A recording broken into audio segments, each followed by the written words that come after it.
بالله السميع العليم وبوجهه الكريم وسلطانه القديم من الشيطان اللعين الرجيم. بسم الله الرحمن الرحيم.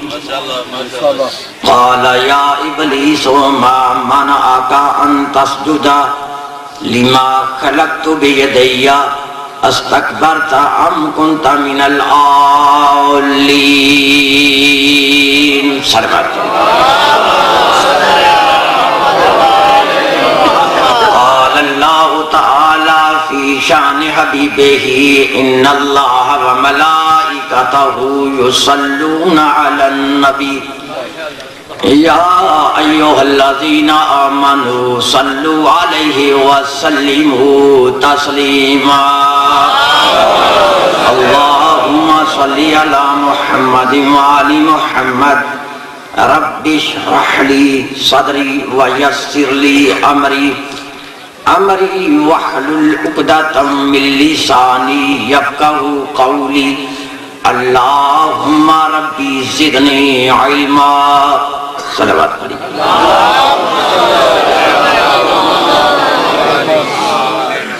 بعد حمد و ثنا میرے معزز محترم واجب الاحترام سادات و غیر سادات مسلمان اہل سنت اور اہل تشیع بزرگوں، میں نے اس وقت اللہ تبارک و تعالی کی اعلیٰ کتاب اور آخر کتاب قرآن مجید فرقان حمید میں سے جو آیت مقدسہ تلاوت کی ہے، اپنے وقت میں اسی آیت کے ضمن میں تفاسیر اور احادیث کی روشنی میں کچھ دعوت فکر دوں گا. تو آ کرو کہ اللہ تبارک و تعالی ہم تمام مسلمانوں کو اس قرآن پاک کے صحیح پڑھنے اور اس کے صحیح سمجھنے اور اس پر صحیح معنوں میں عمل کرنے کی توفیق عطا فرمائے. میری اس آج کی مجلس کا لیکچر، آج کی اس مجلس کا درس، آج کی اس مجلس کی کلاس مناظرہ کا شبد جو میں نے سنانا ہے وہ صرف اس بات پہ ہے کہ محمد و آل محمد کا وجود کب سے ہے. مجھے فرمائشیں تو بہت ہوئی ہیں لیکن میں اپنی مرضی کرتا ہوں. وہ پتہ کس لیے کہ جو سیڑھی تمہارے شہر میں گھوم رہی ہے، پھر آپ مجھے کہتے ہیں وہ مجلس پڑھنے کا فائدہ ہے، جبکہ سیڑھی آپ کے پاس موجود ہے. تو مجھے آپ بار بار بلاتے ہیں تو اس کا مقصد یہ نہیں کہ میں ایک تقریر کر کے سناؤں، نہیں، میری بھی یہ کوشش ہوتی ہے کہ میں نئی سے نئی بات آپ تک پہنچاؤں. اس کو ذہن میں رکھنا ہے، ناراض بھی نہیں ہونا. میں سمجھائیے موضوع کو ذہن میں رکھنا ہے کہ موضوع یہ ہے کہ محمد و آل محمد کا وجود کب سے ہے. پارہ نمبر 23 ہے، سورہ صاد ہے. کاغذ اور قلم نکال کر جو میں کہتا ہوں اس کو لکھا کرو اور لکھ کر گھر میں جا کر قرآن کو نکال کر دیکھا کرو تاکہ تمہارا ایمان مضبوط ہو جائے. بات سمجھ آ رہی ہے؟ میں بار بار کہتا ہوں میں وہ مولوی نہیں ہوں کہ جو مجلس کا ذمہ دار ہے. میں کہتا ہوں محمد آل محمد کے اس منبر پر بات وہ ہونی چاہیے کہ جس کا جواب قیامت تک مخالف نہ دے سکے.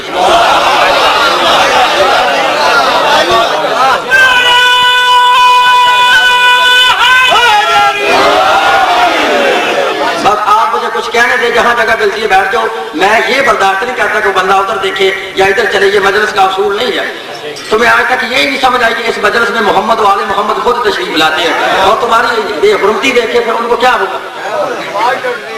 جہاں آواز ملتی ہے، وہاں جگہ ملتی ہے، وہاں بیٹھ جاؤ. میری ریکویسٹ ہے، اگر آپ نے ایسے کیا تو میں بینچ پر نہیں چھوڑ دوں گا. پھر التماس ہے، پہلے میں نے التماس کی تھی ذرا آگے آ جاؤ. آپ پر کسی بندے کا اثر ہی نہیں ہوتا. صلوات پڑھو بابا سے بلانا.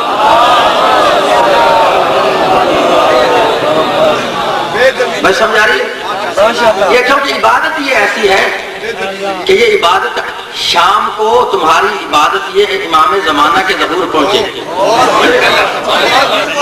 اس لیے کچھ سوچا کرو، سمجھا کرو، مجلس کا کوئی ماحول رکھا کرو، اس کو تماشا یا کھیل نہ بنایا کرو.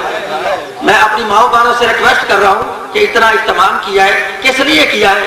جب آپ کو کچھ حاصل ہی نہ ہو تو حاصل کرنے کے لیے آپ آئے تو مجلس کو سنیں میری مائیں اور بہنیں، اور اپنے عقیدے کو، اپنے فرقے کو، اپنے ایمان کو مضبوط کریں. محمد و آل محمد کی مودت سے موضوع یہ ہے کہ محمد و آل محمد کا وجود کب سے ہے۔ پارہ نمبر 23 ہے، سورہ صاد ہے۔ ایک بات میں بتا دیتا ہوں، وہ میرا حق ہے کہ مجھے بانیان مجاز نے کہا ہے کہ جہاں میں پہلی مجلس پڑھتا ہوں وہاں میں اپنا تعارف ضرور کرواتا ہوں کہ میں کوئی نسلی شیعہ نہیں، کہ میں کوئی نسلی شیعہ نہیں۔ میں نے تعلیم حاصل کی ہے دیوبندی کے درس میں، دورہ حدیث کیا ہے دیوبندی کے درس میں، دورہ تفسیر کیا ہے بزرگوں کے درس میں۔ کسی مولوی کے کہنے پہ میں شیعہ نہیں ہوا۔ میں نے ہر مسلک کی کتابیں پڑھی ہیں، بریلویت کی پڑھی ہے، وہابیت کی پڑھی ہے، شیعت کی پڑھی ہے، مرزائیت کی پڑھی ہے۔ پوری ریسرچ کرنے کے بعد پھر میرا یہ دل تو چاہتا ہے نا کہ میں تمہیں مسئلہ تو وہ اس کو سناؤں کہ جس مسئلے سے پتہ چاہیے کہ مذہب شیعہ حق ہے۔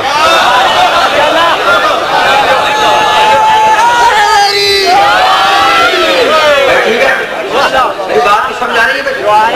آپ نے ڈرنا بھی نہیں، میں بانگے دول کہہ رہا ہوں کہ پاکستان کی پھر شرعی عدالت سے لے کے قانون کی سب سے بڑی عدالت تک میری ذمہ داری کہ میری زبان سے نکلا ہوا نہیں ڈر جاتے ہیں۔ میں نے دیکھا ہے جب جیل میں بند ہوتے ہیں تو ملاقات بھی نہیں کرنے جاتا، میں منہ میں بات کرتا ہوں۔ اب کی بات ہے پچھلے سال کی طرح کیا ہوا ہے؟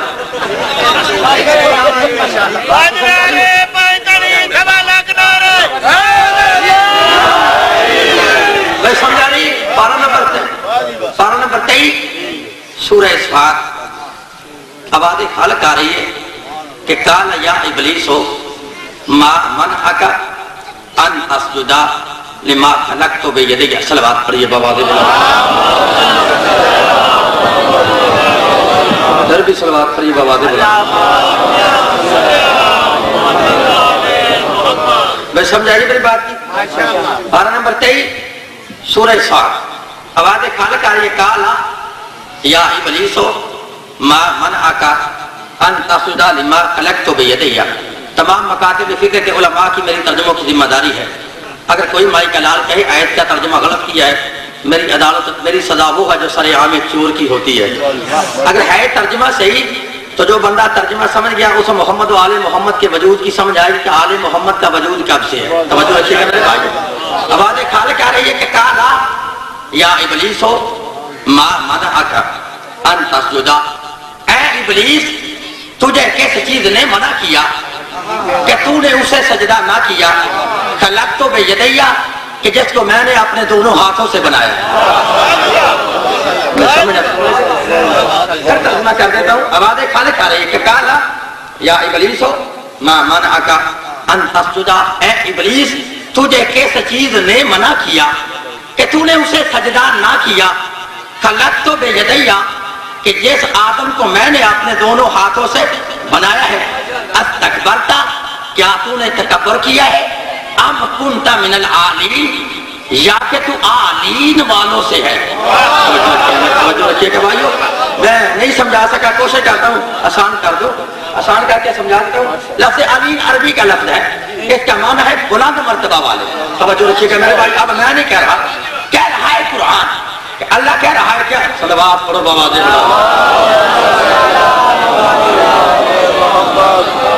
کہہ رہا ہے اللہ، کہہ رہا ہے ابلیس، آواز دے رہا ہے کالا۔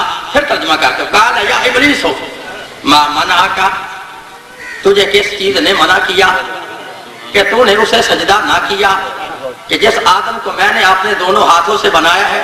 ام کنت من العالین یا کہ تو عالین والوں سے ہے۔ عالین والے ہیں کا معنی ہے بلند مرتبہ والے۔ اب قرآن یہ ثابت کر رہا ہے کہ آدم اور ابلیس کے قصے سے پہلے کچھ بلند مرتبہ والے موجود ہیں۔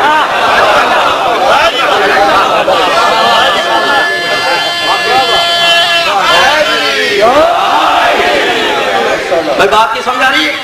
اب میں نہیں کہہ رہا ہے، اللہ کہہ رہا ہے کہ ابلیس کے قصہ سے پہلے کچھ بلند ہستیاں موجود ہیں کہ جن کو حکم نہیں آدم کو سجدہ کرنے کا۔ آگے یہ جملہ کہ ان پر آدم کو سجدہ واجب نہیں، اور جو تھے چاہے تو فرشتے تھے چاہے جنات تھے، اللہ نے ہر ایک کو کہا کہ تو آدم کو سجدہ کر۔ لیکن پہلی آیت کی اس لیے میں بحث کرنی چاہتا ہوں، میرا ساتھ دینا ہے، وہ کیا ہے؟ اللہ کہہ رہا ہے اے ابلیس تجھے کس چیز نے منع کیا کہ تو نے اسے سجدہ نہ کیا کہ جس کو میں نے اپنے ہاتھوں سے بنایا ہے.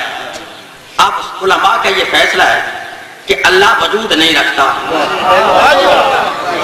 میرا ساتھ دینا ہے یار.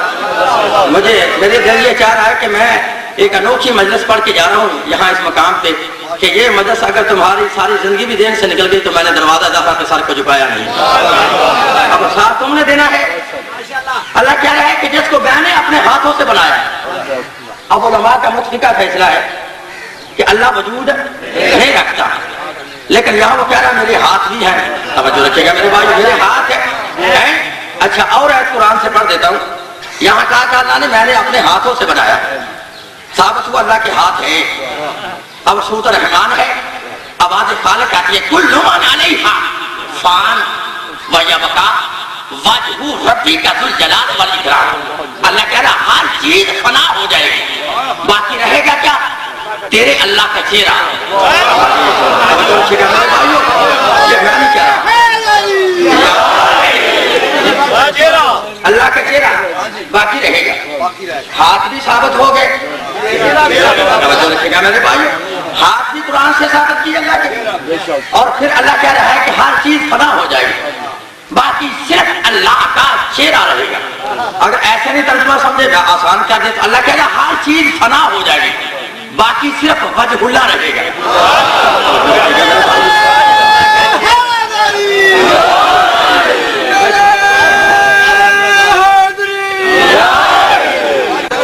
باقی کیا رہے گا؟ وجہ اللہ, اللہ کا چہرہ باقی رہے گا. اب ثابت یہ ہوا کہ اللہ کا چہرہ بھی ہے, اللہ کے ہاتھ بھی. توجہ رکھیے, اللہ کے ہاتھ بھی. ایک اور آیت میں پھر اللہ نے فرمایا کہ ید اللہ فوق ایدیہم, یہ رسول جو تیری بیعت کر رہے ہیں تیری نہیں, یہ اللہ کی بیعت کر رہے ہیں. ان کے ہاتھوں پر تیرا ہاتھ نہیں بلکہ اللہ کا ہاتھ آ رہا ہے. سمجھا رہی ہے؟ اب پھر ثابت ہوا کہ اللہ کے چہرہ بھی ہے, اللہ کے ہاتھ بھی ہے. اچھا ایک اور آیت قرآن سے پھر پڑھ دیتا ہوں. ایک طرف تو اللہ کہتا ہے کل نفس ذائقۃ الموت, ہر نفس کو موت آئے گی, ہر نفس نے موت کا ذائقہ چکھنا ہے. اب ادھر سورۃ آل عمران میں پھر فرمایا وَيُحَذِّرُكُمُ اللَّهُ نَفْسَهُ, اللہ تم کو اپنے نفس سے ڈراتا ہے. یہ علمی بحث یہ آپ سمجھے نہیں. ادھر کیا کہا؟ ہر نفس کو موت ہے. اب اللہ کہہ رہا اللہ تم کو اپنے نفس سے ڈراتا ہے, تو ثابت ہو رہا اللہ کا بھی کوئی نفس ہے جس کو نفس اللہ کہتے ہیں. جس کو نفس اللہ کہتے ہیں, اللہ کا نفس. اب یہ ثابت ہو رہا ہے کہ سوائے اللہ کے نفس کے ہر کسی کو موت ہے.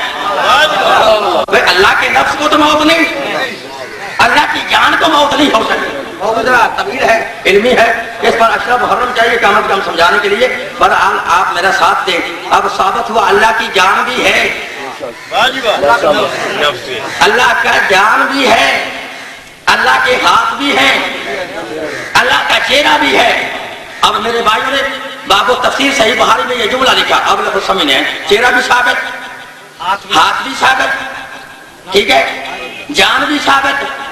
اب میرے بھائی نے بخاری میں لکھا ہے باب و تفسیر میں کہ جب قیامت کا دن آئے گا اللہ جہنمیوں کو جہنم میں, جنتیوں کو جنت میں بھیج دے گا. پھر جہنم سے آواز آئے گی حل من مزید, اے اللہ اور ڈال مجھ میں اور لا. تو پھر اللہ اپنی ٹانگ جہنم میں رکھے گا.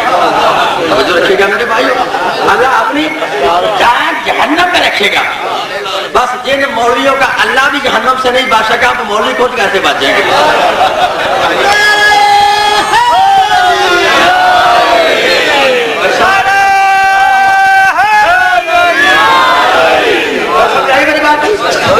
اب ثابت ہوا اللہ کی ٹانگ بھی ہے, اللہ کا چہرہ بھی ہے, اللہ کے ہاتھ بھی ہے, اللہ کی جان بھی ہے. میرے بھائی درس دے رہے ہیں آپ, میری بات سمجھ آ رہی ہے؟ اب قرآن میں کیا کہا, آواز ایک الگ کیا آئی کہ تو نے اس سے سجدہ کیوں نہ کیا, کہ جس کو میں نے اپنے ہاتھوں سے بنایا ہے. اب تم خود کہتے ہو اللہ کے ہاتھ نہیں, اللہ کہتا ہے مولوی کہتا اللہ کے ہاتھ نہیں, اللہ کا چہرہ نہیں, اللہ کی باڈی نہیں, اللہ کی جان نہیں, لیکن اللہ کہتا ہے میرا سب کچھ ہے کہ میرا سب کچھ ہے. مانتا ہوں کہ اللہ کی کوئی مثال نہیں, لیسا کمثلہ شیء. اس نے کہا میری کوئی مثال نہیں ہے. میں مانتا ہوں اللہ کا چہرہ نہیں, اپنا تو نہیں, لیکن کسی کا بنتا ضرور ہے. جملہ سمجھنا ہے. میں اتفاق کرتا ہوں کہ اللہ کے ہاتھ بھی نہیں, اللہ کا چہرہ بھی نہیں, اللہ کے پاؤں بھی نہیں, اللہ کی جان بھی نہیں, لیکن حدیث قدسی ضرور ہے کہ اللہ کہتا ہے جس بندے کو اللہ اس کے رسول سے محبت ہو جائے, اللہ اس کے رسول کو اس بندے سے محبت ہو جائے, تو پھر اللہ اس کے ہاتھ بھی بن جاتا ہے, اس کا چہرہ بھی بن جاتا ہے, اس کے پاؤں بھی بن جاتا ہے, اس کا نفس بھی بن جاتا ہے. پھر اس کے ہاتھ اللہ اس کے اپنے نہیں ہوتے بلکہ ید اللہ ہوتے ہیں. اس کا چہرہ اپنا نہیں ہوتا بلکہ وجہ اللہ ہوتا ہے. اس کا دل اپنا نہیں ہوتا بلکہ قلب اللہ ہوتا ہے. اس کے پاؤں اپنے نہیں ہوتے بلکہ رجل اللہ ہوتے ہیں. تو یہ ماننا پڑے گا کہ جس بندے کو اللہ سے محبت ہو جائے, اللہ کو اس بندے سے محبت ہو جائے, تو اس کے ہاتھ اپنے نہیں ہوتے. تو وہ بازی تلاش کرا کہ جس کے ہاتھ اپنے نہیں بلکہ ید اللہ ہے, جس کی اپنی آنکھیں نہیں بلکہ عین اللہ ہے, جس کے پاؤں اپنے نہیں بلکہ رجل اللہ ہے, جس کا دل اپنا نہیں بلکہ قلب اللہ ہے, جس کا چہرہ اپنا نہیں بلکہ وجہ اللہ ہے. سوائے علی ابن ابی طالب کے ایک بندہ ثابت کرو میں اسے مانوں گا. تو پھر ماننا پڑے گا اللہ کے ہاتھ نہیں تھے جنہوں نے آدم کو بنایا ہے. اس لیے میرے مولا نے فرمایا سنو میں وہ علی ہوں جس نے اپنے دونوں ہاتھوں سے آدم کو بنایا ہے.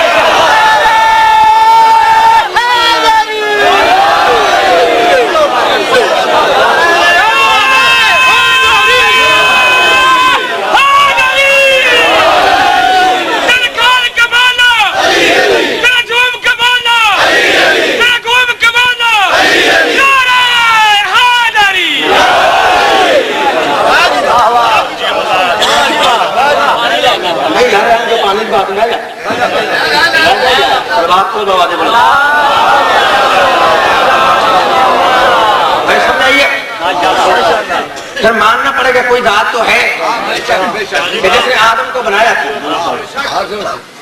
اور ایک جملہ اور کہوں, اگر تم میں ہمت ہے نا جب ایک ہستی ثابت کرو کہ اسلامی لٹریچر سے اس کی محبت اللہ کے رسول سے ثابت ہو, اللہ اس کے رسول کی اس بندے سے محبت ثابت ہو, ہم اس کو مانیں گے. اگر نہیں تو برباہج ایک ہستی ہے کہ جس کے متعلق بہاری میں لکھا ہے کہ جب 39 دن جنگ لڑتے رہے نا, توجہ رکھیے گا میرے بھائی, رسول لڑتا رہا, فتح نہ ہوئی, ٹیچ دے رہا ہوں واقعہ میں نے نہیں پڑھتا ہوں, محبت ثابت کر رہا ہوں. تو رسول نے پریشان ہو کے اللہ کی طرف رجوع کی, تو میں اللہ تیرا وعدہ تو فتح کا تھا لیکن مجھے فتح کے اثار نظر نہیں آ رہے. آواز خالق ہوتی ہے رسول, اعلان کا تو لا ہوتی ہے نر رہی تھا گدن رجلن کرارن غیر فرار, کہ کل میں اس کو علم دوں گا کہ جو کرار ہوگا بھاگنے والا نہیں ہوگا. اللہ اور اس کا رسول اس بندے سے محبت کرتا ہوگا, وہ بندہ اللہ اور اس کے رسول سے محبت کرتا ہوگا.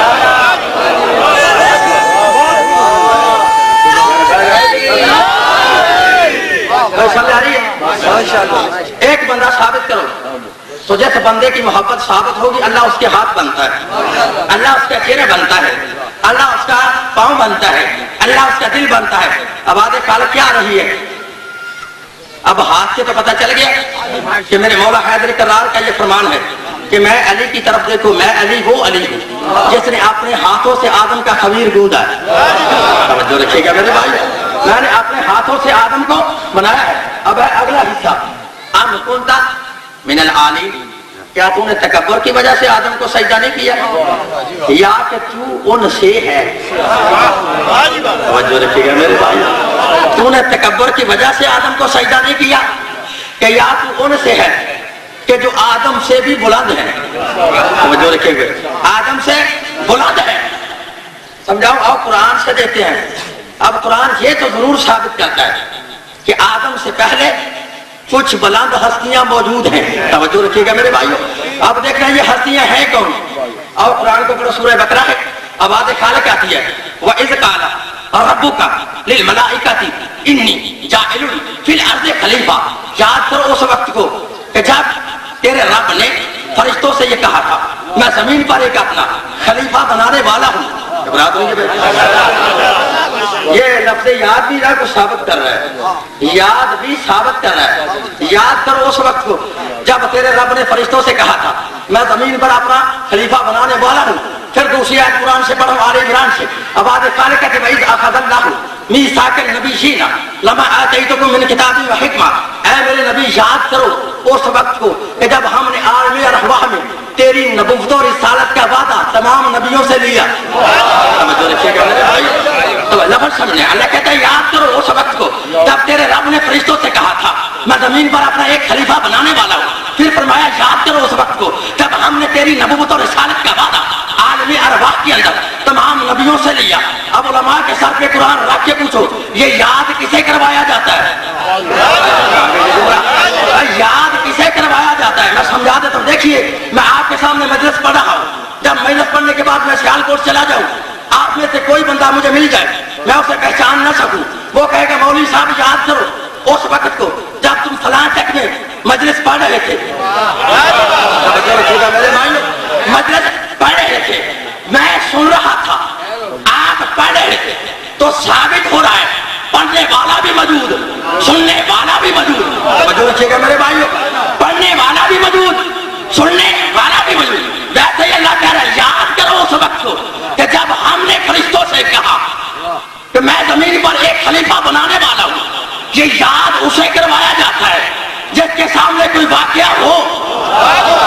میرے بھائیو اللہ کا رسول کو یاد کروانا اس بات کی بیان دلیل ہے کہ جب اللہ فرشتوں سے کہہ رہا تھا میرا نبی وہاں موجود تھا, جب اللہ نبی کی نبوت و رسالت کا وعدہ نبیوں سے لے رہا تھا پھر بھی میرا نبی وہاں موجود تھا. سمجھائیے بھائی. اب دیکھنا بلند ہستیاں کون ہیں جن پر سجدہ واجب نہیں. اللہ کہہ رہا کیا تو ان سے ہے. آواز کال کا یاد کرو اس وقت کو کہ جب تیرے رب نے کہا میں زمین پر خلیفہ بنانے والا ہوں. اب انہوں نے کیا کہا قالوا اتجعل فيها من يفسد فيها ويسفك الدماء. اے اللہ کیا تو کسے بنا رہا ہے جو زمین پر فساد برپا کرے گا خون ریزیاں کرے گا؟ ہم ہی تیری حمد و تقدیس کے لیے کافی ہے. آواز خالق قال انی اعلم ما لا تعلمون. او فرشتوں جو میں جانتا ہوں وہ تم لفظ سمجھنا ہے جن کے عقیدہ میں. سمجھائیے بھائی. اب دیکھنا بلند ہستیاں کون ہیں جن پر سجدہ واجب نہیں. اللہ کہہ رہا کیا تو ان سے ہے. آواز کال کا یاد کرو اس وقت کو کہ جب تیرے رب نے کہا میں زمین پر خلیفہ بنانے والا ہوں. اب انہوں نے کیا کہا قالوا اتجعل فيها من يفسد فيها ويسفك الدماء. اے اللہ کیا تو کسے بنا رہا ہے جو زمین پر فساد برپا کرے گا خون ریزیاں کرے گا؟ ہم ہی تیری حمد و تقدیس کے لیے کافی ہے. آواز خالق قال انی اعلم ما لا تعلمون. او فرشتوں جو میں جانتا ہوں وہ تم لفظ سمجھنا ہے جن کے عقیدہ میں ہے کہ نبی غیب نہیں جانتا. دعوت فکر دے کے جملہ کہہ رہا ہوں سمجھنا تم نے ہے. فرشتوں نے کیا کہا کسے بنائے گا جو فساد برپا کرے گا خون ریزیاں کرے گا. ارے ابھی تو آدم بنا نہیں, فرشتوں کو کیسے پتا چل گیا؟ ابھی آدم بنا نہیں, فرشتوں کو کیسے خبر ہو گئی؟ اللہ نے کہا اے میرے فرشتوں انی عالم ما لا تعلمون کہ جو میں جانتا ہوں وہ تم نہیں جانتے. اللہ نے کہا اچھا بھائی فرشتوں تم بھی میرے بنائے ہوئے کے مقابلے میں کھڑے ہوئے ہو لفظ سمجھنے تو میں بھی کسی بند کمرے میں شکیفے کی طرح آدم کو خلافت نہیں دوں گا. میرے بھائیو میں بھی کسی بند کمرے میں شکیفے کی طرح آدم کو خلافت نہیں دوں گا. تم میرے آدم کے مقابلے میں کھڑے ہوئے ہو. آؤ پیپر میں رکھ دیتا ہوں, پرچہ میں رکھ دیتا ہوں. اگر پرچہ آدم حل کرے خلافت آدم کی. میرے بھائی اگر پیپر تم حل کر دو خلافت تمہاری. اللہ نے اب ثابت یہ ہو رہا ہے اس بات سے یہ واضح تو ہو گیا کہ خلافت ایسے ہی نہیں ملتی. اللہ کہہ رہے پرچہ میں رکھ دیتا ہوں, آدم پرچہ حل کرے خلافت فرشتوں کی، تو ثابت ہو رہا ہے خلیفہ وہ ہوتا ہے جس کا علم پوری دنیا سے بلند ہو۔ اللہ کا خلیفہ وہ ہوتا ہے کہ جس کا علم پوری دنیا سے بلند ہو۔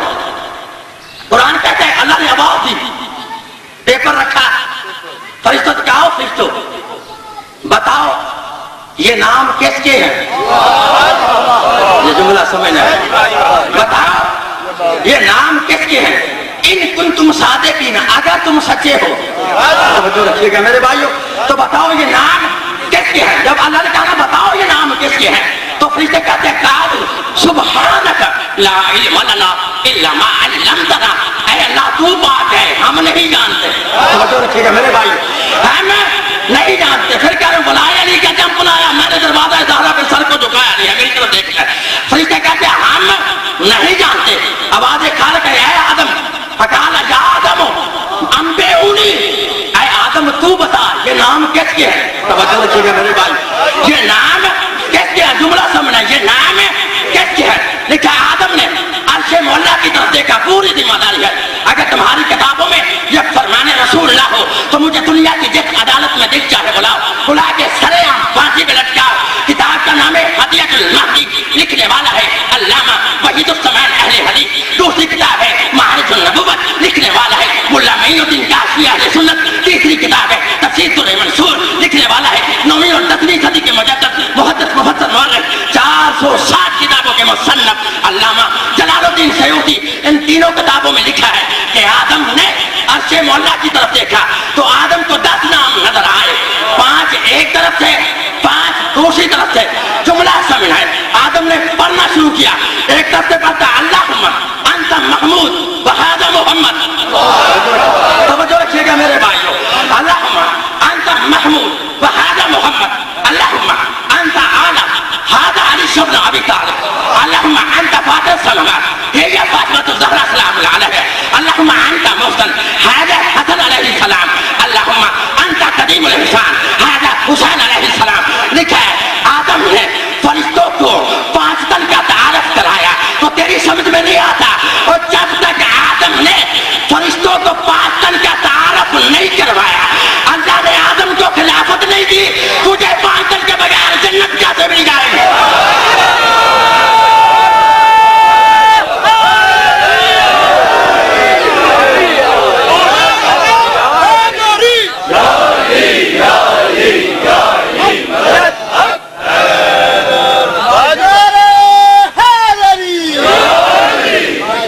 سمجھائیے میری بات، جو اللہ آدم کو 5 تن کی معرفت کے بغیر خلافت نہیں دیتا، وہ اللہ کسی مولوی کو 5 تن کے بغیر جنت کیسے دے دے گا؟ اچھا خلافت مل گئی، اب آج خالق ہے اے فرشتو اب تم پر واجب ہے، کیوں؟ آدم کا علم زیادہ ہے، جو رکھے گا میرے بھائی، تمہارا علم کم ہے۔ اب آج خالق ہے وَإِذْ قُلْنَا لِلْمَلَائِكَةِ اسْجُدُوا لِآدَمَ، اب تم پہ واجب ہے کہ تم آدم کو سجدہ کرو۔ توجہ رکھیے گا میرے بھائی، آدم کو قرآن کہتا ہے فَسَجَدُوا، بس سب نے سجدہ کر دیا الا ابلیس، سوائے ابلیس کے۔ اب اسی ابلیس سے اللہ کہہ رہے ہیں کہ تو نے کس چیز سے منع کیا، تجھے کس چیز نے منع کیا کہ تو نے اسے سجدہ نہ کیا، یا کہ تو ان سے ہے جن کا تعارف آدم نے کروایا۔ توجہ رکھیے گا میرے بھائیو، جن کا تعارف آدم نے کروایا۔ فرشتوں میرے دل کا بات وہ سناؤں، آ کر روح راضی ہو جائے، محمد راضی کو اللہ راضی ہو جائے گا، میری طرف دیکھنا ہے۔ اب اللہ نے آدم کو خلافت دی، نبی معصوم ہوتا ہے، نبی گناہ نہیں کرتا، یہ بڑا مسئلہ ہے جو حل کرنے لگا۔ لوگ کہتے ہیں آدم سے غلطی ہو گئی، میں کہتا ہوں نہیں، آدم معصوم ہوتا ہے، نبی معصوم ہوتا ہے، نبی گناہ نہیں کرتا۔ پھر کہتے ہیں جو انہوں نے درخت کا گندم کا دانہ کھایا یہ غلطی ہے، میں کہتا ہوں نہیں، یہ ترک اولا ہے۔ بات سمجھا رہی؟ غلطی نہیں، نہ گناہ ہے، لفظ سمجھنے لیجیے، آج تیرے دل میں بیٹھ گئی تو مقصد سمجھ آ جائے گا۔ اللہ نے پہلے دن کیا کہا ہے؟ میں زمین پر بنانے والا ہوں، تو اگر آدم وہ کام نہ کرتا کیا کیسے سن رہے ہو؟ اگر ترک اولا نہ کرتا اللہ کی کلام غلط ہو جاتی. جب اس نے بنایا زمین کے لیے تھا تو جنت میں رکھا کیوں؟ جب بنایا زمین کے لیے اور جنت میں رکھا کیوں؟ آدم سے ترک اولا ہوا. اللہ نے آواز دی آدم تو اور تیری بیوی جنت میں جہاں دل چاہتا رہو، کلو واشربو جو دل چاہتا ہے کھاؤ پیو، ولا تقربا هذه الشجرہ مگر اس شجر کے نزدیک مت جانا. مولوی نے آج تک اس شجر کی سمجھ نہیں آنے دی. مولوی کہتے ہیں وہ شجر گندم کا درخت تھا. آدم نے گندم کا دانہ کھایا. اللہ نے کہا آدم فاخرج نکلو جنت سے. توجہ رکھیے گا جملہ سمجھنا ہے. قصور کیا ہے ہمارے باپ کا؟ ایک گندم کا دانہ کھایا. جو نبی ہو کر ایک گندم کا دانہ کھائے اس کی سزا یہ ہے جنت سے باہر. تو اولاد منو کے منو ٹنوں کے ٹن کھا کے پھر جنت کے اندر.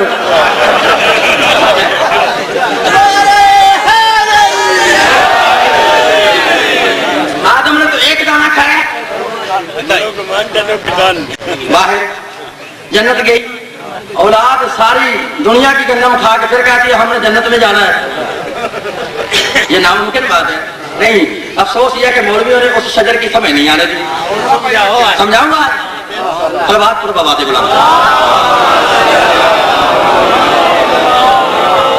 اور گندم کا درخت نہیں تھا. آج جو بتاؤں پارہ نمبر 13 سورہ ابراہیم. کاغذ اور قلم نکال کر لکھ لو جہاں تک میری آواز جا رہی ہے. اللہ کہہ رہا ہے پارہ نمبر 13 سورہ ابراہیم. قرآن میں آیت نہ ہو تو میں مجرم، ترجمہ غلط ہو میں واجب القتل. قرآن کہہ رہا ہے وہ گندم کا درخت نہیں. آواز خالقہ کی عالم ترى کیف ضرب اللہ مثلا کلمۃ طیبۃ کشجرۃ طیبۃ. اللہ کہہ رہا ہے میرے رسول کیا تو نے نہیں دیکھا کہ تیرے اللہ نے کلمہ طیبہ کی مثال کیسے بیان کی ہے؟ اللہ تو بتا کیسے بیان کی. آواز خالق کہتی ہے کہ شجرۃ طیبۃ. کلمہ طیبہ کی مثال ایسے ہے جیسے شجرہ طیب کی ہے، پاک شجر کی ہے. پاک شجر کی ہے. جیسے کلمہ پاک ہے ویسے وہ پورا شجرہ پاک ہے. میرے بھائیوں جیسے کلمہ پاک ہے ویسے پورا شجرہ پاک ہے. اگر تیرے ذہن نے ساتھ دیا تو لطف آئے گا تم کو سننے کا. میری طرف دیکھ رہا ہے. اللہ کہہ رہا ہے اے میرے نبی کیا تم نے نہیں دیکھا کہ تیرے اللہ نے کلمہ طیبہ کی مثال کیسے بیان کی ہے؟ وہ مانند ایک شجرہ طیبہ کی ہے. اصلھا ثابت کہ جس شجرہ کی جڑ محکم ہے زمین میں، وفرعھا فی السماء اس کی شاخیں آسمان پہ ہے. تؤتی اکلھا کل حین باذن ربھا. وہ شجرہ طیبہ اللہ کے حکم سے ہر وقت پھل دیتا ہے. میرے بھائی ہر وقت پھل دیتا ہے. میں سمجھا نہیں سکا اور آسان کرتا ہوں، چھوڑوں گا تب جب آپ سمجھ جائیں گے. اللہ کہہ رہا ہے اے میرے نبی کیا تو نے نہیں دیکھا کہ تیرے اللہ نے کلمہ طیبہ کی مثال کیسے بیان کی ہے؟ اللہ کہہ رہا ہے کلمہ طیبہ کی مثال شجرہ طیبہ جیسی ہے. جیسے کلمہ پاک ویسے وہ پورا شجرہ پاک. اللہ نے اس شجرے کے 3 حصوں کا ذکر کیا ہے. اصلھا ثابت کہ جس کی جڑ محکم ہے زمین میں، ایک ہے جڑ وفرعھا فی السماء اس کی شاخ آسمان پہ ہے. دوسری ہے شاخ تؤتی اکلھا کل حین باذن ربھا. وہ شجرہ طیبہ اللہ کے حکم سے ہر وقت پھل دیتا ہے. اللہ نے کلمہ طیبہ کی مثال شجرہ طیبہ سے دی. اس کے 3 حصوں کا ذکر کیا. جتنے اصل کے حصے اتنے مثل کے حصے. توجہ رکھیے گا میرے بھائی. جتنے اصل کے حصے اتنے مثال کے حصے. مثال کے حصے کتنے؟ 3 جڑ شاخ اور پھل. پہلے پتہ نہ کرو یہ شجرہ طیبہ ہے کس کا کہ جیسے کلمہ پاک ویسے وہ پورا شجرہ پاک. مولوی نے پھر ڈنڈی ماری کہا یہ شجرہ طیبہ کھجور کا درخت ہے. توجہ رکھیے گا میرے بھائی. کس کا درخت ہے؟ کھجور کا درخت ہے. اللہ کہتا ہے شجرہ طیبہ وہ ہے جو ہر وقت پھل دیتا ہے. کیا کھجور ہر وقت پھل دیتی ہے؟ نہیں. کھجور موسم کی محتاج ہے. شجرہ طیبہ وہ ہے کہ جس کا موسم محتاج ہے. کھجور موسم کی محتاج, موسم شجرہ طیبہ کا محتاج. صحابہ نے پوچھا یا رسول اللہ وہ کس کا شجرہ ہے کہ جیسے کلمہ طیب ہے ویسے وہ پورا شجرہ طیب ہے؟ تو رسول نے فرمایا سنا, وہ کھجور کا درخت نہیں, وہ محمد و آل محمد کا شجرہ ہے.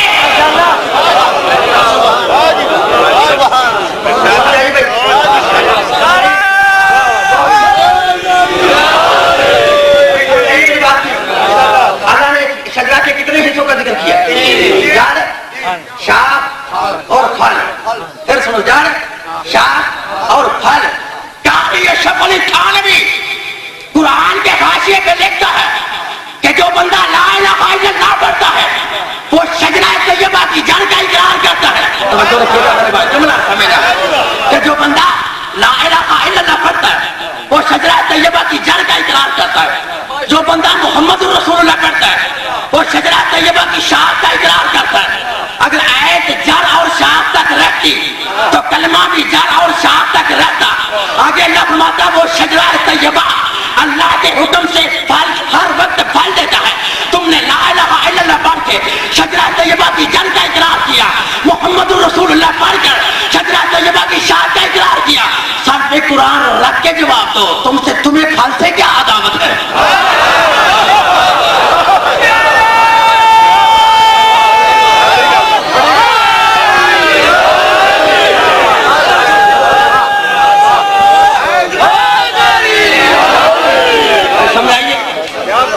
اور شاہ صاحب ان مولویوں کے سر پہ قرآن رکھ کے پوچھو کہ سب سے زیادہ درخت کی قیمتی چیز کیا ہوتی ہے؟ کیا ہوتی ہے؟ پھل. آدمی جب درخت لگاتا ہے کس لیے لگاتا ہے؟ اس کے ارد گرد باڑ لگاتا ہے کس کے لیے؟ پھل کے لیے. اس کے اوپر قیمتی سپرے کرتا ہے کس لیے؟ کوئی کیڑے مکوڑے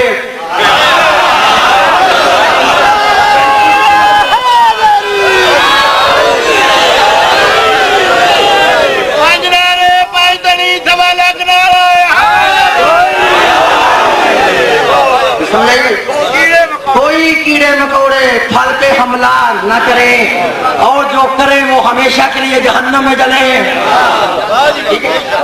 پھل قیمتی ہوتا ہے نا, پتہ نہیں مولویوں کو پھل سے کیا عداوت ہے. پھل سے کیا عداوت ہے؟ صلوات کرو بآواز بلند, صلوات کرو بآواز بلند. بھائی سمجھا رہی میری بات؟ جلدی نہیں کرنی, موضوع میں موضوع پورا کریں گے. صلوات کرو بآواز بلند. بات کی سمجھا رہی بھائی؟ لا الہ الا اللہ پڑھ کے تم نے شجرہ طیبہ کی جڑ کا اقرار کیا, محمد رسول اللہ پڑھ کے شاخ کا اقرار کیا. اگر ایت جڑ اور شاخ تک رہتی کلمہ بھی جڑ اور شاخ تک رہتا. آگے اللہ فرماتا اس پھل کا بھی اقرار کرو جو اللہ کے حکم سے ہر وقت پھل دیتا ہے. پھل ڈر نہیں, پھل ہے کوئی مائی کا لائن جو میری کی ہوئی بات کی تردید کر کے مجھے سفیم کوٹ کی عدالت میں بلا کے گولی مارے. صحابہ نے سوال کیا کہ یا رسول اللہ وہ پھل ہے کون؟ توجہ رکھیے گا میرے بھائی, وہ پھل ہے, ڈرنا نہیں, وہ پھل ہے, وہ پھل ہے. نبی کا سے پوچھنا تھا, رسول نے آواز سنو انا و علی من شجرۃ واحدہ, کہ میرا اور علی کا ایک شجرہ ہے, جس درخت کی میں چاہوں علی اس کا پھل ہے.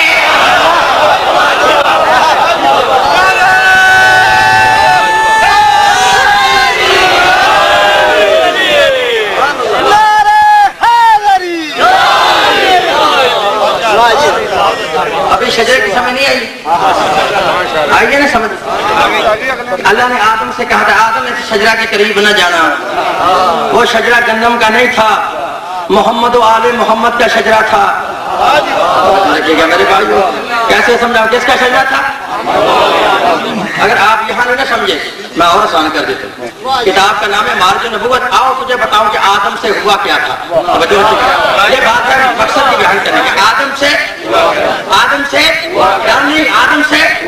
میں ذمہ دار ہوں لفظوں کا. آدم سے جو کتاب کا نام ہے مارج نبوت لیکن ہمارا مولا معین الدین کاشفی اہل سنت وہ دیکھا آدم سے ہوا کیا، بولے تھا ایک دن آدم اور حوا بیٹھے آپس میں دونوں باتیں کر رہے تھے. پہلے آدم نے سوال کیا حوا سے کہ اے حوا تو بتا وہ جیسا کوئی خوبصورت دنیا میں ہے؟ رکھیے گا میرے بھائیو. حوا نے کہا کوئی نہیں. پھر حوا نے سوال کیا آدم سے کہ وہ جیسی کوئی حسینہ خوبصورت دنیا میں ہے؟ پھر آدم نے کہا کوئی نہیں. مولا معین الدین کاشفی لکھا بھی یہ باتیں کر رہے تھے. اللہ نے فرمایا جبریل چیرے پہ چلی جلدی کرو جا کے آدم اور حوا سے کہو آؤ تمہیں آج حسن کا مرکز دکھائیں.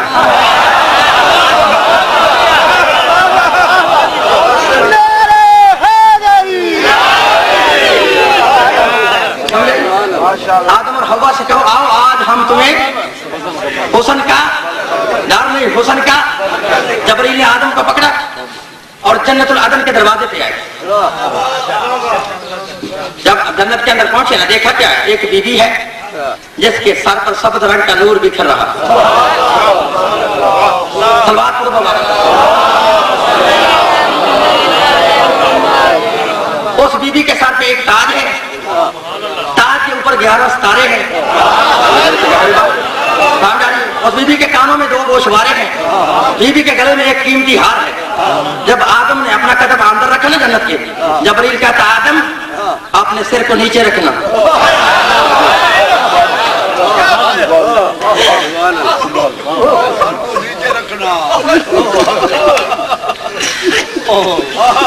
جبریل کہتا آدم اپنے سر کو نیچے رکھنا.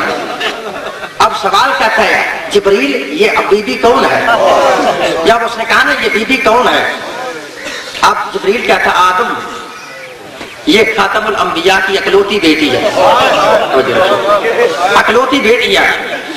پھر اس نے سوال کیا اس کے کانوں میں گوشوارے کون ہیں؟ جبریل کہتا ہے اس کے بیٹے دونوں حسن اور حسین ہیں. تیسرا سوال کیا اس گلے کا ہار کون ہے؟ آدم کہتا ہے اس کا بابا محمد ہے. کہتا ہے اس کا سر کا تاج کون ہے؟ کہتا ہے اس کا شوہر علی ابن ابی طالب ہے. پھر آدم سوال کرتا ہے اس کے تاج پر جو 11 ستارے چمک رہے ہیں یہ کون ہے؟ جبریل کہتا ہے اس کی نسل کے 11 امام ہیں. ابو العباس سے میرا سوال ہے اگر ان میں ہمت ہے تو اس بیٹی کے علاوہ اگر رسول کی کوئی اور بیٹیاں بھی تھیں قیامت تک اگر کسی میں ہمت ہے تو جواب دے. اور نبی کی 4 بیٹیاں کہنے والے عقل کے کالج کے بغور ملا سر پہ قرآن رکھ کے جواب دو کہ اگر نبی کی اور بیٹی بھی تھی تو اللہ نے آدم کو ان کا تعارف کیوں نہ کروایا؟ سمجھا نہیں؟ یہ آدم سے یہ ہوا تھا جو میں نے بیان کیا یہ ہوا تھا، لیکن اللہ نے برداشت نہ کیا. ڈر نہیں اللہ سے برداشت ہے. وہ جو اللہ کسی نبی کی بات برداشت نہیں کرتا کہ وہ آل محمد کی ہم سری کرے. توجہ رکھیے گا میرے بھائیو. جو اللہ کسی نبی کو برداشت نہیں کرتا کہ وہ آل محمد کی ہم سری کرے برابری کرے، وہ بندہ کسی مولوی کو برداشت کر لے؟ بولو پتہ ہے پھر آدم کا کیا حال ہوگا؟ لو پھر ذمہ داری ہے، موضوع سے باہر نہیں جا رہا. وجود ہے، موضوع کیا ہے کہ محمد و آل محمد کا وجود کب سے ہے ذہن میں رکھنا ہے. آدم سے کر کے اولا ہوا، اللہ نے آدم کو زمین پہ نازل کیا. بات میں سمجھ آ رہی بھائی؟ کیا 1000 سال آدم روتے رہے اور دعا بھی مانگتے رہے. اللہ نے اتنی جدائی ڈالی، ایک کو جدے میں ایک کو لنکا میں، دونوں کے درمیان جدائی ڈال دی. یہ قصور صرف یہ تھا کہ انہوں نے کہا ہم جیسا کوئی نہیں. آگے یہ جملہ صرف یہ قصور تھا ہم جیسا کوئی. اللہ نے کہا میں یہ پسند نہیں کرتا جن کی مثال جو میری طرح ہے وہ اور ہے. جیسے میں وحدہ لا شریک ہوں، میرا کوئی شریک نہیں، ویسے ان کا بھی دنیا میں کوئی شریک پیدا ہی نہیں میں نے کیا. جدائی ڈالی لیکن 1000 سال آدم روتے رہے، دعا مانگتا رہا ربنا ظلمنا انفسنا وان لم تغفر لنا وترحمنا لنكونن من الخاسرین. اے اللہ ہم نے اپنے نفس پہ ظلم کیا ہے، اگر تو نے ہمیں معاف نہ کیا ہم کھٹارے والوں سے ہو جائیں گے. لکھا ہے آدم کی دعا قبول ہے، اللہ نے بھی قبول ہے. ایک دن جبریل آدم کے پاس آئے، اب میں تو نے حسین کا واسطہ دے کے کہتا ہوں ان لفظوں کو سمجھنا ہے، ہو سکتا ہے تیرا ذریعہ نجات بن جائے، ان لفظوں کو ضرور سمجھنا. جبریل آئے آدم کے پاس، آدم رو رہا تھا. آدم کہتا ہے جبریل کوئی ایسا دروازہ ہے جس دروازے سے میری مشکل کشائی ہو جائے؟ جبریل کہتا ہاں ہے. کہتا کون سا؟ اب جبریل کہتا تجھے وہ وقت یاد ہے کہ جب اللہ نے فرشتوں سے کہا تھا کہ میں زمین پر اپنا خلیفہ بنانے والا ہوں؟ آدم کہتا مجھے یاد ہے. جبریل کہتا پھر تجھے وہ بھی یاد ہوگا کہ جب اللہ نے فرشتوں سے کہا تھا بتاؤ یہ نام کس کے ہیں؟ آدم کہتا ہاں مجھے یاد ہے.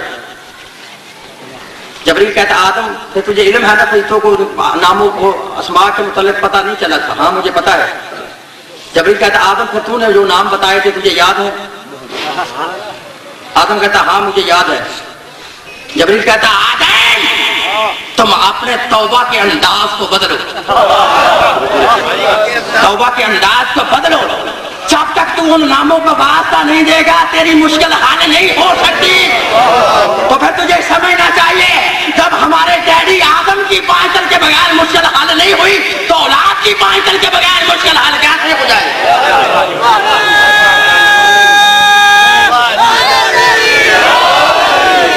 اب جو میں نے مسئلہ سمجھانا نا مسئلے کو سننا ہے. میں نے پورے حسین کا واسطہ دیا ہے. اب لکھا آدم نے کیا کیا؟ دعا کے لیے ہاتھ بلند کیے. لفظ سمجھنے آدم نے دعا مانگنی شروع کی.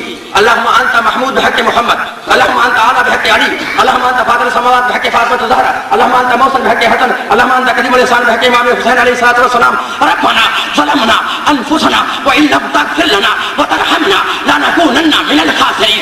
آدم کی دعا کے الفاظ ختم نہیں ہوئے تھے. اچانک کیا دیکھتا ہے؟ آسمان سے گرد و غبار اٹھتا ہے. گرد و غبار جب صاف ہوتا ہے کیا دیکھتا ہے؟ ایک گھوڑا سوار ہے جس نے اپنے پیچھے حضرت حوا کو بٹھایا ہے. جملہ سمجھنا. ایک گھوڑا سوار ہے جس نے اپنے پیچھے حضرت حوا کو بٹھایا ہوا ہے. گھوڑا سوار کے چہرے پہ نقاب ہے. قریب آ کے گھوڑا سوار آواز دیتا ہے ارفع راسک یا آدم، اے آدم اپنے سر کو اٹھاؤ. انظر الیہ، ہماری طرف دیکھو. جب آدم نے دیکھا نقاب پوش ہے، پیچھے اس نے حوا کو بٹھایا ہوا ہے. آدم دیکھے کہتا ہے ایک شب نقاب کا یا مرکب، اے سوار اپنے چہرے سے نقاب تو ہٹاؤ اور مجھے بتاؤ تم کون ہو. اور میری زوجہ محترمہ کو اپنے پیچھے کیوں بٹھایا ہے؟ جب آدم نے یہ کہا نا تم کون ہو، میرے مولا مسکرا کے فرماتے ہیں آدم میری طرف دیکھو انا علی ابن ابی طالب.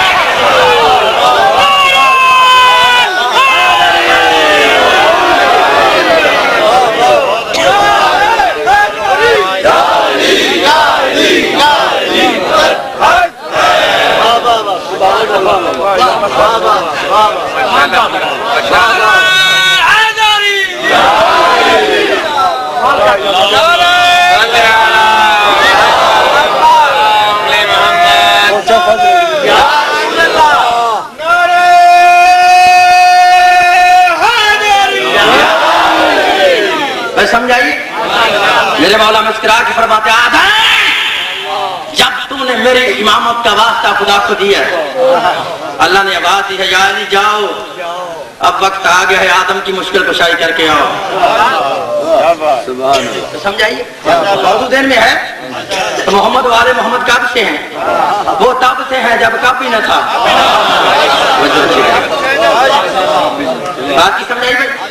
اچھا نہیں میں موضوع سے پھر باہر نہیں گیا. اولیوں کے ساتھ قرآن رکھ کے پوچھو کہ آدم اور حوا کا نکاح ہوا تھا؟ پوچھو بھائی، سوال ہے میرا. اگر کہیں ہوا تھا تو پھر میں کہتا ہوں بتاؤ اس کا حق مہر کیا تھا؟ اگر کہیں آدم اور حوا کا نکاح نہیں ہوا تو پھر مولویوں کا اللہ حافظ. بات سمجھائی بھائی؟ رکھو پوچھو اگر نکاح ہوا تھا اور نکاح کا حق مہر کیا تھا؟ نکاح کا حق مہر ابھی میں نکاح کی بات نہیں کر رہا، میں کہہ رہا ہوں حق مہر کیا تھا. حق مہر سے ثابت ہوگا کہ آل محمد کب سے ہیں. نہیں حق مہر سے ثابت ہو جائے گا. اللہ کیا آدم جی اللہ نکالو حق مہر نکالو نا، تمہارا نکاح ہونے لگے. اب آدم کہتے ہیں میرے پاس تو کچھ بھی نہیں. اللہ کہتا پھر نکاح نہیں ہو سکتا. توجہ رکھیے گا میرے بھائیو، پھر نکاح حق مہر کے بغیر نکاح. لکھ لو تمہاری کتاب ہے تذکرۃ الواعظین، اہل سنت کی کتاب نہ ہو تو میرا قتل معاف، اس کے اندر حوالہ نہ ہو تو میرا قتل معاف، راوی مدعی ہو تو میرا قتل معاف. بات کی سمجھا رہی ہے؟ سوال کیا, لکھا ہے کہ آدم نے کہا میرے پاس کچھ بھی نہیں. اللہ کہتا حق میں تو دینا پڑے گا. اب آدم کہتا ہے اللہ پھر تو بتا میرے پاس کوئی کرنسی نہیں ہے, میں حق مار کیا دوں؟ آواز خالقہ کی آدم تیرے نکاح کا حق مہر یہ ہے کہ تم 10 مرتبہ محمد والے محمد پہ درود پڑھو.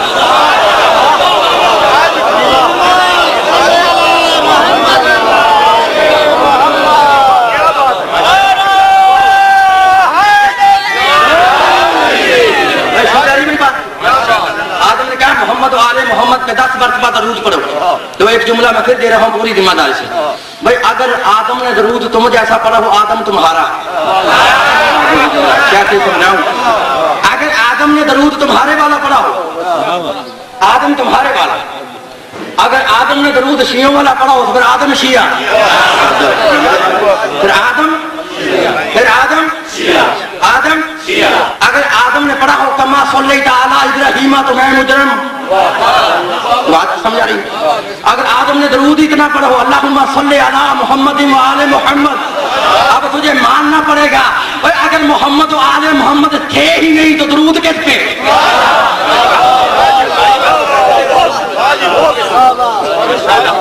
اگر محمد و آل محمد کا وجود تھا ہی نہیں تو پھر اللہ نے درود کس پہ پڑھایا؟ ماننا پڑے گا. اسی لیے خدا نے یہ کہا تھا کہ قال یا ابلیس, اے ابلیس تجھے کس چیز نے منع کیا کہ تو نے اسے سجدہ نہ کیا کہ جس کو میں نے اپنے دونوں ہاتھوں سے بنایا؟ استکبرت, کیا تو نے تکبر کیا ہے؟ ام کنت من العالی, یا کہ تو بلند مرتبہ سے ہے. اب یہ پتہ چل رہا ہے کہ اللہ اشارہ کر رہا ہے کہ تو نے سجدہ کیوں نہیں کیا, کہ یا تو بھی ان سے ہے, کیا تو محمد و آل محمد سے ہے؟ وہ بلند ہے اس سے, ان کو حکم نہیں ہے ان کو سجدہ کرنے کا. کوئی بات سمجھ آئی؟ خدا کی قسم جس محمد و آل محمد کی مثال اللہ نے بنائی نہیں. جیسے اللہ وحدہ لا شریک ہے اپنی وحدانیت میں, یہ وحدہ لا شریک ہے اپنی نبوت و امامت میں. بات کی سمجھ آ رہی؟ تم خوش قسمت ہو کہ جن کو یہ امام ملے ہیں. دنیا کی طرف دیکھو یا میری برادری کی طرف تو دیکھو, ان کے اماموں کی طرف نظر ڈالو کہ جو امامت کا دعویٰ خود کرتے ہیں, جب مسئلے کی باری آتی ہے تو مسئلہ بیٹی سے ٹیوشن پڑھ کے بتاتے ہیں.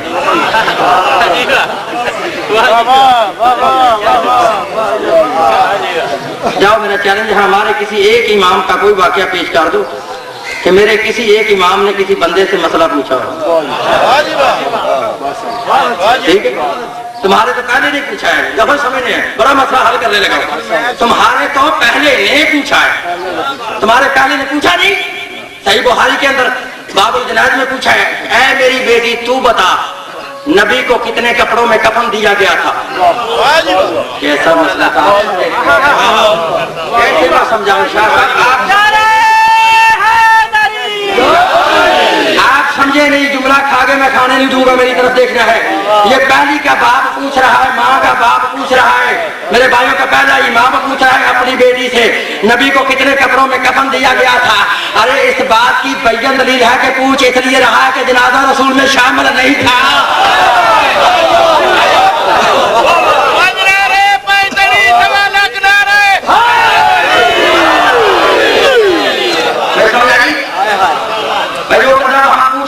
وہاں موجود ہوتا تو خود پتا ہوتا کہ نبی کے کفن کے کتنے کپڑے تھے, لیکن پوچھ اس لیے رہا ہے کہ یہ وہاں موجود ہے. ابھی تک نہیں نہ سمجھائی, یاد رکھو قرآن کہتا ہے قرآن میں 3 بیماری ہیں. بولو کتنی؟ 3. او علی ولی اللہ کے منکرو سن لو, چاہے کوئی اپنا ہے چاہے کوئی بگانا ہے, لکھ لے اور نوٹ کر لے. قرآن کہتا ہے قرآن میں 3 بیماری ہیں. بولو کتنی بیماری ہے؟ 4تھی بیماری کوئی مائی کا لال پوری دنیا میں ثابت کرے میں اس کو منہ مانگا انعام دوں گا. کتنی بیماری ہیں؟ میں مسئلہ کوشش کروں گا سمجھ میں آ جائے. پہلی بیماری ہے شرک کی, دوسری بیماری ہے کفر کی, تیسری بیماری ہے نفاق کی. اب قرآن کہتے ہیں کہ جس بندے میں شرک کی بیماری ہو اسے لا الہ الا اللہ کا ٹیکہ لگاؤ, شرک ختم. کہ جس بندے میں شرک کی بیماری ہو, قرآن کہتا ہے اسے لا الہ الا اللہ کا ٹیکہ لگاؤ, شرک ہے. قرآن کہتا ہے جس بندے میں کفر کی بیماری ہو اسے محمد الرسول اللہ کا انجیکشن لگاؤ, کفر ہے. بیماریاں دو ہوتی ہیں, انجیکشن بھی دو ہوتے, بیماریاں دو ہوتی, علاج بھی دو ہوتے. اب تیسری بیماری ہے نفاق کی, منافقت کی. سر پہ قرآن رکھ کے جواب دو, یہ منافق کا علاج کیا؟ لا الہ الا اللہ علاج ہے شرک کا, محمد الرسول اللہ علاج ہے کفر کا.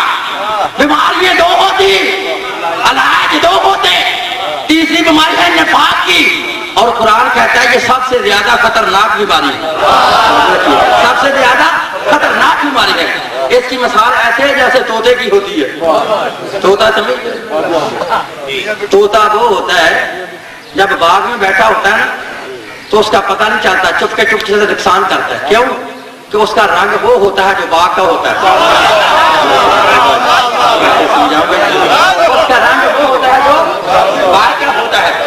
جب تک طوطا بولے نہ طوطے کا پتہ, ویسے ہی منافق کی علامت ہے. جیسے طوطے کا ظاہری لباس باغ جیسا ہے, ویسے منافق کا ظاہری لباس مومنوں جیسا ہوتا ہے, اندر سے منافق ہوتا ہے. چپکے سے نقصان کرتا ہے. میں ان کروں کیا؟ اب تمہارے اندر بھی طوطے آ گئے ہیں, تمہارے اندر بھی ولایت علی کے منکر طوطے پیدا ہو چکے ہیں. میں کروں کیا؟ یہ طوطے پیدا ہو چکے ہیں. طوطے کا پتہ نہیں اس وقت تک چلتا چاہے باغ میں بیٹھ کر سارا باغ کا نقصان کر جائے, کیونکہ رنگ وہ ہوتا ہے جو باغ کا ہوتا ہے. جب تک طوطا بولے نا اس کا پتہ نہیں چلتا کہ کوئی طوطا یہاں بیٹھا ہے. ویسے ہی منافق کی مثال ہے, مومنوں میں بیٹھا ہو تو ظاہری لباس مومنوں جیسا, اندر سے منافق ہوتا ہے, اس کا پتہ نہیں چلتا جب تک کہ وہ بولے نہ. صرف اس میں اور طوطے میں فرق اتنا ہے کہ طوطا خود بولتا ہے, اس کو بلانا پڑتا ہے. طوطا خود بولتا ہے, اس کو بلانا پڑتا ہے. کیسے بلانا پڑتا ہے؟ جیسے صحابہ نے بتایا ہے کہ صحابی رسول حضرت ابو سعید خدری رضی اللہ تعالیٰ عنہ فرماتے ہیں کہ ہم نے اللہ کے نبی کے وقت میں دیکھنا ہوتا آیا یہ بندہ مومن ہے یا کہ منافق ہے, تو اس کے سامنے کیا کرتے تھے؟ یہ فرماتے ہیں صحیح ترمذی ہے, آواز حضرت ابو سعید خدری آتی ہے کہ نحن كنا نعرف المنافقین فی عہد رسول اللہ ببغضهم علی ابن ابی طالب. وہ فرماتے ہیں کہ ہم نے اگر اللہ کے نبی کے وقت میں دیکھنا ہوتا آیا یہ بندہ مومن ہے یا کہ منافق ہے, تو اس کے سامنے علی کا نام لیتے تھے. اگر بندہ خوش ہو جاتا, نام سن کے خوش ہو جاتا, ہمیں پتا چل جاتا یہ بندہ مومن ہے. اگر علی کا نام سن کے چل جاتا تو پتا چل جاتا یہ بندہ منافق ہے. ارے اس وقت بھی علی پہچان ہے, آج بھی علی پہچان ہے. تم دیکھنا چاہتے ہو کہ منافق کون ہے تو اس کے سامنے علی کا نام لو, اگر سن کے خوش ہو جائے سمجھ لینا مومن ہے. علی کا نام سن کے چل جائے تو سمجھ لینا یہ منافق ہے.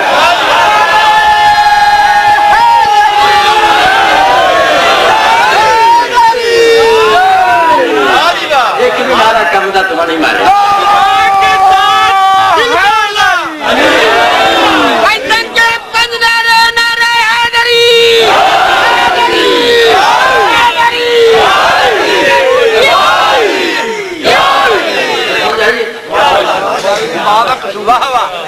لو اور آسان کر دیتا ہوں, بسم اللہ. جس بندے کو ابھی بھی سمجھ نہ آئی, میں اس بندے کو پھر اللہ حافظ میں سمجھا نہیں سکتا. جب کوئی بندہ مرتا ہے نا, قبر کے اندر جاتا ہے, تو ہر بندے پہ 3 سوال ہوتے ہیں.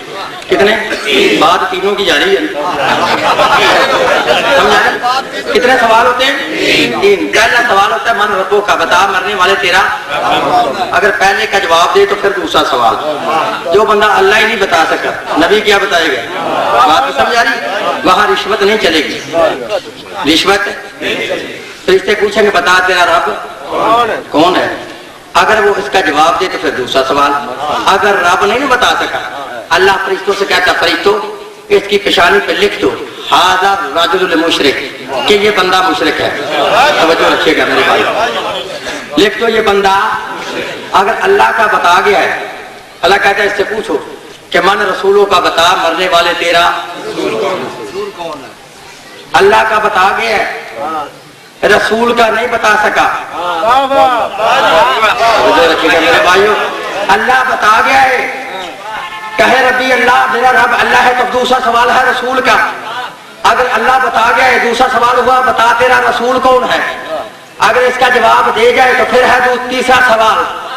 اگر اس کا جواب نہیں دے سکا, رسول نہیں بتا سکا, اللہ بتا گیا ہے شیطان کی طرح. میرے بھائی, اللہ بتا گیا ہے, رسول نہیں بتا سکا. اللہ کہتا فرشتوں اس کی پیشانی پہ لکھو ھذا رجل الکافر, کہ یہ بندہ کافر ہے. فرشتے رک جاتے ہیں, کہتے ہیں اے اللہ یہ تجھے تو مانتا ہے.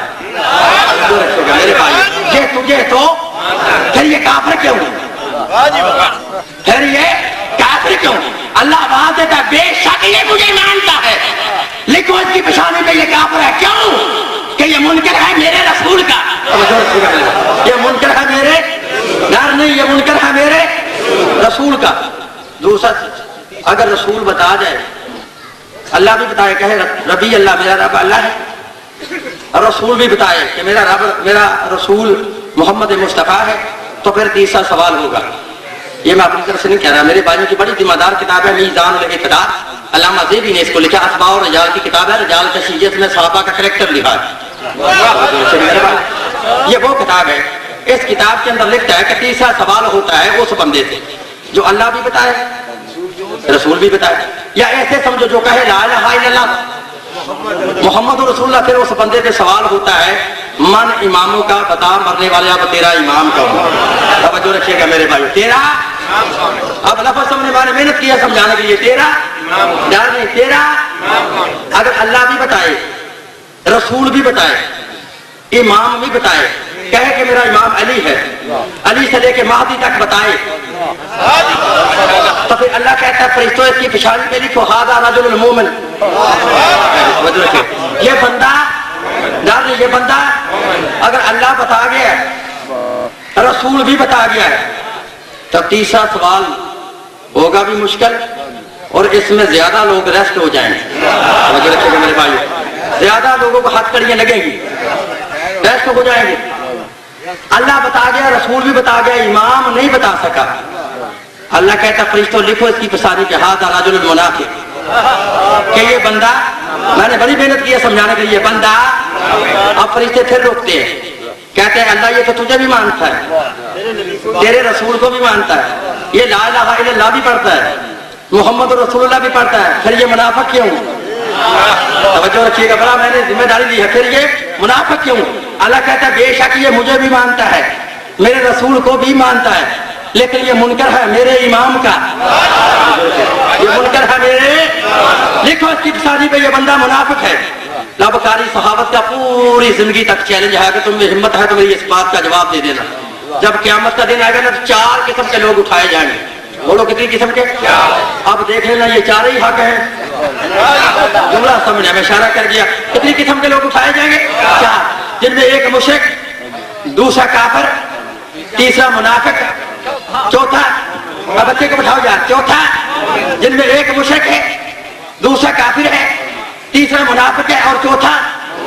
کتنے ہوئے؟ دیکھنا اب یہ 4 ہی حق ہیں. کتنے ہیں؟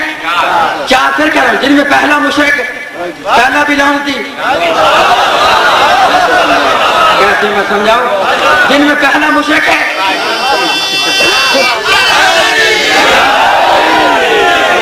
جن میں پہلا مشرک ہے, پہلا بھی لعنتی, دوسرا کافر ہے, دوسرا بھی لعنتی, تیسرا منافق ہے, تیسرا بھی لعنتی. قرآن کہتا ہے نہ پہلا جنتی, پہلا مشرک ہے, پہلا بھی جہنمی, دوسرا کافر ہے, دوسرا بھی جہنمی, تیسرا منافق ہے, تیسرا بھی جہنمی. جنت جگیر ہے تو چوتھے کی.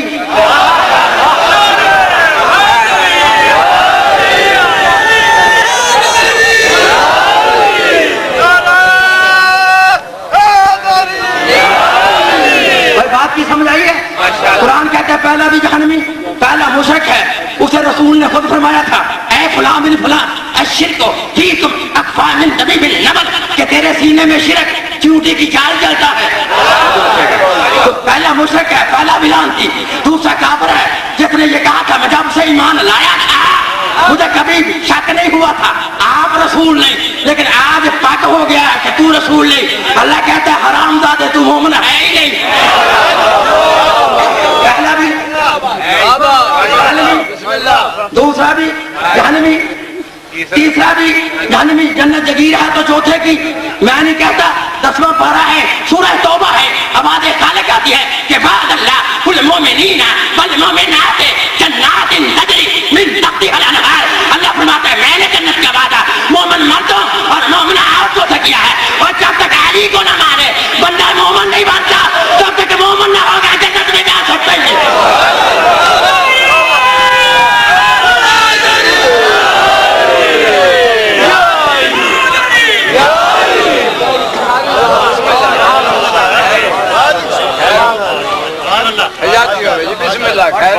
افسوس یہ ہے کہ دنیا والوں نے اس عالم کی پہچان نہیں کی جس کی طرف اللہ نے اشارہ کیا تھا، ابلیس کیا تو ان سے ہے؟ پہچان نہیں کی۔ اگر پہچان کر لیتے تو ہو سکتا ہے حسین ابن علی مدینے کو نہ چھوڑ۔ لا الہ الا اللہ محمد رسول اللہ پڑھنے والوں نے علی ولی اللہ کے گھرانے کو اتنا برباد کیا کہ پھر یہ گھر کبھی بھی اس طرح آباد نہیں ہو سکے۔ وہ عزاداروں، جب کربلا کے میدان میں حسین ابن علی نے یہ آواز بلا لی کہ نا حل منا سری ینصرنا، ہے کوئی میرے غریب کی مدد کرنے والا؟ اس آواز کو شہزادہ علی اصغر نے پینگے میں سنا۔ دیکھیں شہزادہ پینگے میں تڑپا۔ جناب زینب سلام اللہ علیہ فرماتے بھیا پتہ نہیں وجہ کیا، جب سے تو نے یہ غربت کا ہوکا دیا نا علی اصغر آرام نہیں کرتا۔ امام فرماتے ہیں میں علی اصغر کے مقصد کو سمجھتا ہوں۔ عزاداروں امام نے علی اصغر کو ہاتھوں پہ دیا۔ ابن ابی مقتل ابی مخنفہ کتاب کا نام، سنی رائٹر ہے، وہ اس کتاب کے اندر لکھتا ہے حسین ابن علی نے اپنے بیٹے اصغر کو ہاتھوں پہ اٹھایا اور حسین علیہ السلام فوج اشقیاء کے سامنے آئے۔ ایک جملہ امام نے کہا ہے تیری سمجھ میں آ گیا تو رونے کے لیے کافی ہے۔ امام فوج اشقیاء کی طرف دے کے کہتے ہیں او فوج اشقیاء والو، اگر تمہاری نظروں میں کوئی قصور ہے تو میرا ہے، میرے اس بچے کا کوئی قصور نہیں۔ اس کی ماں کا دودھ خشک ہو گیا، اسے 2 گھونٹ پانی کے دے۔ عزاداروں امام کا یہ کہنا تھا، یہ لائن کہتے ہیں حسین پانی تو نے خود پینا ہے، بہانہ تو بچے کا کرتا ہے، اگر یہ بچہ خود بول کے پانی مانگے تو ہم پانی ضرور دیں۔ جب انہوں نے یہ جملہ کہنا حسین ابن علی نے علی اصغر کے چہرے کی طرف دیکھا۔ امام فرماتے بیٹا اصغر اب تو جان، تیرا خدا جانے۔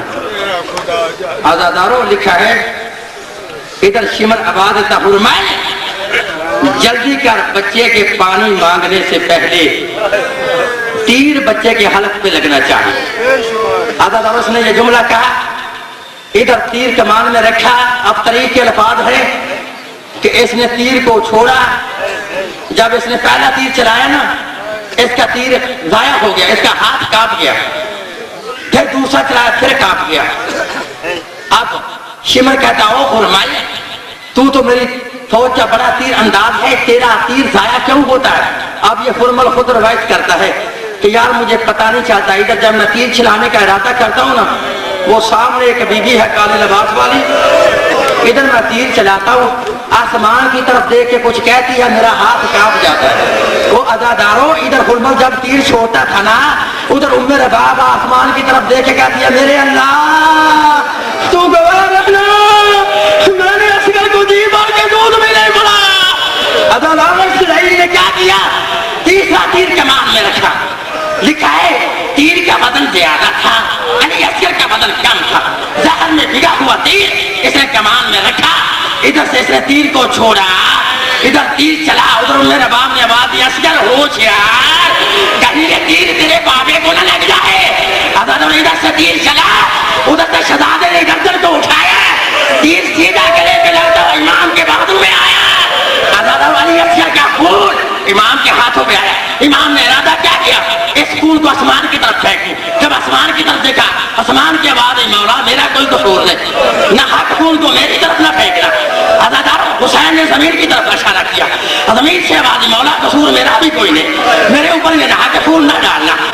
پھر حسین نے کیا کیا؟ علی اصغر کے خون کو اپنے چہرے پہ ملا، علی اصغر کے خون کو چہرے پہ ملا، مل کر حسین زمین کربلا پہ بیٹھ گئے۔ المختصر ابی مخلب لکھتا ہے حسین نے علی اصغر کی تلوار کے ساتھ ننھی سی قبر کھو دی۔ علی اصغر کو جب قبر کے لحد میں رکھا نا، اب رونے کے لیے یہ منظر کافی ہے کہ تیرے ذہن میں آ گیا۔ حسین نے کیا کیا؟ علی اصغر کو قبر میں رکھا، ایک مرتبہ علی اصغر کے چہرے کو دیکھتے ہیں، ایک مرتبہ مٹی آسے پکڑ کر اوپر رکھتے ہیں، پاؤں کی طرف سے شروع ہوئے، لفظ ہم نے رونے کے لیے کافی، امام پاؤں کی طرف سے شروع ہوئے، اس طرح مٹی اٹھاتے تھے، اس طرح اوپر رکھ دیتے تھے۔ ایک مرتبہ علی اصغر کے چہرے کو دیکھتے ہیں، ایک مرتبہ مٹی اٹھاتے ہیں پھر رکھتے ہیں۔ اب طریق کے الفاظ ہے کہ جب علی اصغر کا چہرہ باقی رہ گیا نا تو حسین نے کتنا صابر تھا حسین، لیکن اپنا رخ تبدیل کر لیا۔ پہلے تو اس طرح مٹی رکھتے تھے نا، جب چہرہ باقی رہ گیا حسین نے رخ تبدیل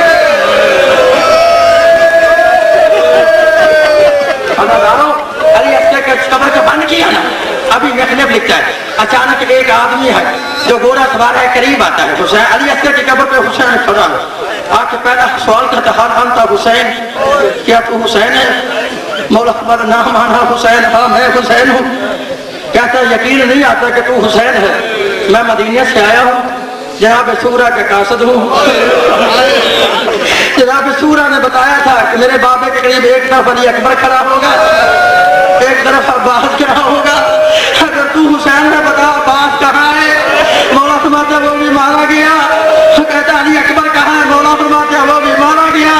جب اس نے کہا کہتے میں مدینے سے آیا ہوں، میں بی بی سورہ کا قاصد ہوں، یہ امانت لے کے آیا ہوں، حضرت عمر نے کہا اس نے امانت آپ کو دی۔ مولا حسین ابن علی نے جب اس امانت کو کھولا نا تو بڑے سرخوں میں جو الفاظ لکھے تھے نا، بڑی سرخی میں مولا حسین کی اس پہ نظر پڑی۔ کیا لکھا ہے؟ لکھا ہے میرا بابا میرا خط پڑھ کر میرے بھائی اصغر کو پیار دینا، علی اکبر کو میرا سلام کہنا۔ اللہ جب امام کی نظر پڑی نا، لکھا